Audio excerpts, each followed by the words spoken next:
Alors pour vous, qu'est-ce que ça représente l'Angleterre? Ça représente les meilleurs moments de ma carrière. Un style complètement différent, non, Julien? Totalement différent, mais effectivement, je peux que dire du bien de lui. Après, l'extra-football, c'est autre chose. Mais en tant qu'entraîneur, c'est un entraîneur à l'ancienne, à l'anglaise, un entraîneur qui est passionné par son métier quand même.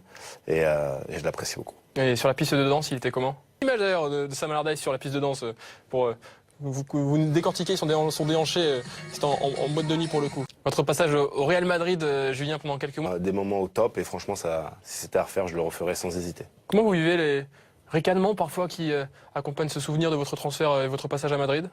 Attention à ce qui se passait surtout en France. Voilà, j'ai été soutenu par... On reste en Espagne pour le mercato de l'été. Plusieurs millions d'euros ont été dépensés pour cette jeune recrue qui s'appelle Noam au Barça. Ça vous dit?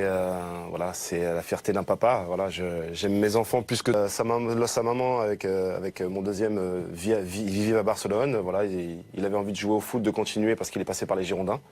Voilà, il a passé des tests comme tout le monde. Et après, il fera ce qu'il voudra, mais...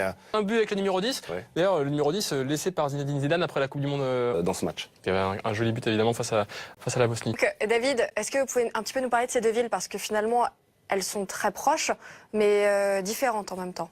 Oui, on a vu, Emily, les jeunes traités. Il y a à peu près 30% de la population n'est pas du tout comme Portsmouth et Southampton, c'est entre Southampton et Portsmouth.